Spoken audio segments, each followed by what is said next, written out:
I'm here at Westminster on British Intellectual Property Day to celebrate the UK's amazing designers who produce a staggering 71 billion to the UK's economy. However, there's a much darker side to the celebration. Most UK designers are mainly micro and small to medium enterprises, many of whom face significant challenges through the insidious, often anonymous copies discovered for sale on social media platforms and on online marketplaces. This is theft. It's almost impossible to police, let alone cost and time-effective legal action, to remove them. I'm here with ACID member Duncan Maclay of This Is Nessie, who's going to meet the Minister for Intellectual Property, who, by the way, is also his constituency MP. So, Duncan, can you tell us a little bit about your business?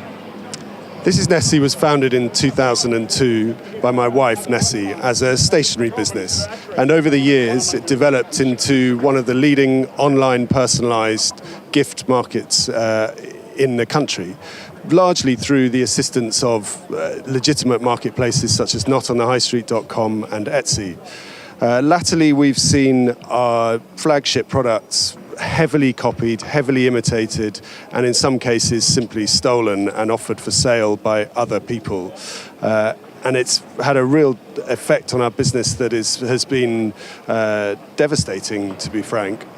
And have you been able to do anything about it at all? It's expensive to pursue the copiers, and as far as the social media side of things goes, almost impossible to police because you have to know it's there first, and so much of it goes on behind closed doors in secret and closed groups that it's only through chance often that it actually comes to light and that we actually find out about it. So do you believe that copyright and IP laws in place are sufficient and fit for purpose in the digital age? Absolutely not. I think they are laws that are out of date by at least 5 to 10 years now.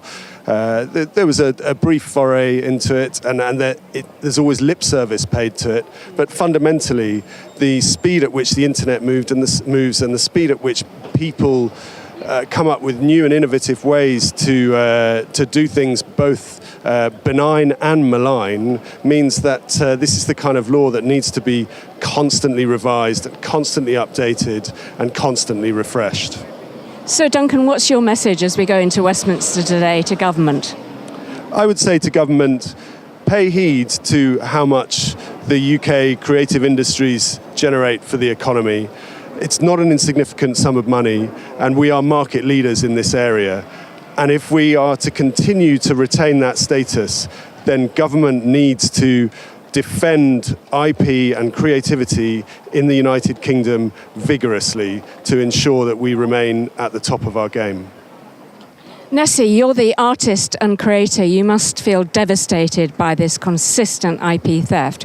What's your message to the copyists? Please stop. It's just heartbreaking. The small businesses and all the families that we're trying to support, and people just don't understand what they're doing. The bottom line is that theft is theft in whatever guise.